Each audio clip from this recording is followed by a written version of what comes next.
తురకపాలెంలో పదుల సంఖ్యలో ప్రాణాలు కోల్పోయారు ప్రజలు. ఎందుకు చనిపోయారో ఎవరికీ అర్థం కాలేదు. స్థానిక ఏసీ అదే గుంటూరు మెడికల్ కాలేజీ దగ్గర నుంచి కేంద్ర ప్రభుత్వానికి సంబంధించినటువంటి కాలేజీల దాకా ఎయిమ్స్ వాళ్ళ దాకా వచ్చారు, చూశారు.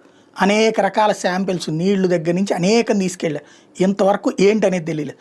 ఇప్పుడు ఇంకొక ట్విస్ట్ దాన్ని ఏదో ప్రచారంలోకి వచ్చింది. ఏంటయ్యా అంటే ఏదైతే తాజాగా చెప్తున్నటువంటి వ్యవహారం ఏంటంటే జ్వరబాధితులందరూ మొదట ఆ ఏరియాలో ఒక ఆర్ఎంపీ దగ్గర చికిత్స పొందారట.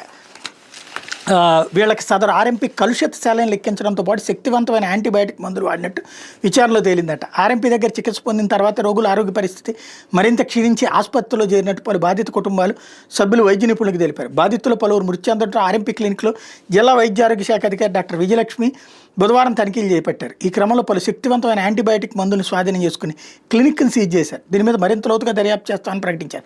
ఆర్ఎంపీలు తమ పరిధికి మించి చికిత్సలు చేస్తే కఠిన చర్యలు తీసుకుంటామని హెచ్చరించారు. ప్రస్తుతం ఆర్ఎంపీని అదుపులో తీసుకుని విచారణ జరుపుతున్నారు. 2023 మేలో చెన్నైలోని దంత వైద్యుడి క్లినిక్లోని ఇదే తరహాలో కలుషిత శాలైన కారణం ద్రావణంతో పలువురు ఇన్ఫెక్షన్ల బారిన పడగా వాళ్లలో 8 మంది మృతి చెందారని వైద్యులు చెప్పారు.